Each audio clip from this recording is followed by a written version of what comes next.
Combustion की जो भी प्रॉब्लम है उसको स्टडी किया। Now we have to discuss enthalpy of atomisation, जिसमें एक एग्जांपल दिया हुआ है जिसमें हाइड्रोजन मॉलिक्यूल के फॉर्म में है और वो एटम के फॉर्म में कन्वर्ट हो रहा है, और एंथैल्पी ऑफ एटमाइजेशन की वैल्यू है 435.0 kJ मोल इनवर्स। अब ये बना कैसे? H2 क्योंकि एक मॉलिक्यूल था जिसके बीच में सिंगल बॉन्ड था, H2 एक मॉलिक्यूल था और इसमें एक हाइड्रोजन और दूसरे हाइड्रोजन, इन दोनों के बीच में सिंगल बॉन्ड था, और वो सिंगल बॉन्ड जब ब्रेक हुआ तो उससे हमारा हाइड्रोजन एटम, दोनों हाइड्रोजन एटम सेपरेट हो गए, जिससे सिंगल हाइड्रोजन एटम हमें मिलेगा, और इस प्रोसेस को हम क्या बोलेंगे? एंथैल्पी ऑफ एटमाइजेशन बोलेंगे। क्लियर? अब जब भी हम 1 मोल ऑफ बॉन्ड को ब्रेक करते हैं कम्प्लीटली, किसी भी मॉलिक्यूल के अंदर 1 मोल ऑफ बॉन्ड को कम्प्लीटली ब्रेक किया जाता है, तो 1 मोल ऑफ बॉन्ड को कम्प्लीटली ब्रेक करने पर जो एटम्स हमको मिलेंगे गैसियस फेस में, ठीक है, तो वो एटम्स के बनने पर जो भी एनर्जी रहेगी, हीट रहेगी, ठीक है, वो जो भी एंथैल्पी में चेंज आएगा 1 मोल ऑफ बॉन्ड को ब्रेक करने के लिए, वही कहलाएगा एंथैल्पी ऑफ एटमाइजेशन। तो बहुत इजी है enthalpy of atomisation. 1 mole of bond को ब्रेक करने के लिए, कम्प्लीटली ब्रेक करने के लिए जो एटम्स हमको मिलते हैं, 1 मोल ऑफ बॉन्ड्स को कम्प्लीटली ब्रेक करने के लिए जो भी एटम्स हमको मिलते हैं गैस फेस के अंदर, ठीक है, तो उसमें जितनी भी एंथैल्पी चेंज होगी वही होगी एंथैल्पी ऑफ एटमाइजेशन। अगर हम एटॉमिक मॉलिक्यूल्स की बात करें, जैसे H2 हो गया, N2 हो गया, O2 हो गया, क्लियर, तो इनके अंदर होता क्या है? जो एंथैल्पी ऑफ एटमाइजेशन होती है वही बॉन्ड डिसोसिएशन एंथैल्पी भी होती है। ये केसेस रहते हैं जिसके अंदर एंथैल्पी ऑफ एटमाइजेशन ही इक्वल होती है बॉन्ड डिसोसिएशन एंथैल्पी के।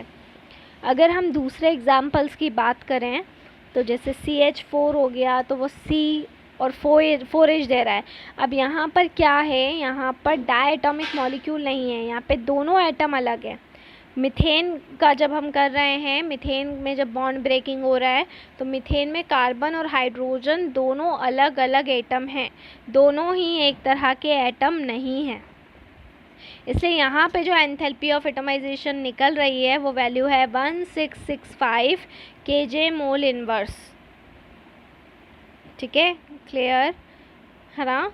तो यहाँ पर अगर हम डायटॉमिक मॉलिक्यूल्स की बात करते हैं तो उसमें बॉन्ड डिसोसिएशन एंथैल्पी ही एंथैल्पी ऑफ एटमाइजेशन होती है। बट अगर दूसरे एटम है, डिफरेंट एटम है, डायटॉमिक मॉलिक्यूल नहीं है, तो फिर चेंज हो जाएगी।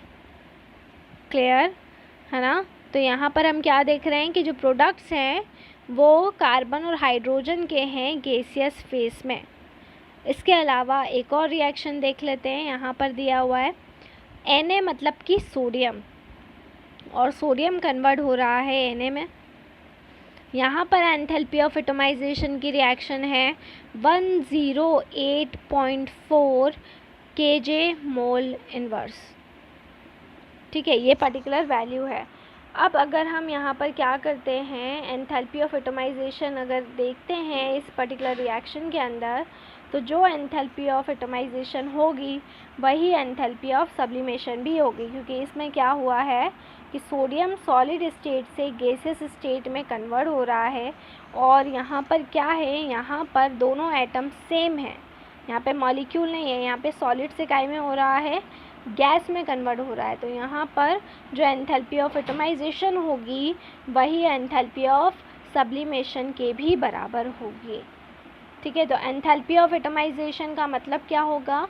जब भी 1 मोल ऑफ बॉन्ड को ब्रेक करेंगे, उसमें जितना भी 1 मोल ऑफ बॉन्ड को ब्रेक करने के लिए जितने भी एंथैल्पी में चेंज होगा, जो भी एंथैल्पी में चेंज होगा 1 मोल ऑफ बॉन्ड को ब्रेक करने के लिए, वही आपका कहलाएगा एंथैल्पी ऑफ एटमाइजेशन।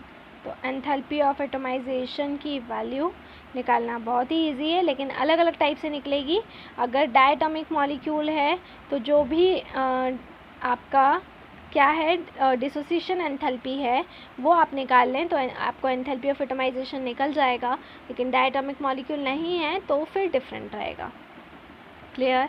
सो अगला हमारा टॉपिक है बॉन्ड एंथैल्पी, ये भी बहुत इंपॉर्टेंट है बॉन्ड एंथैल्पी। और इसमें फिर हम diatomic molecule, poly atomic molecule, different type के जो भी केसेस हैं उनको हम स्टडी करेंगे। ठीक है? So stay home, stay safe, thank you so much.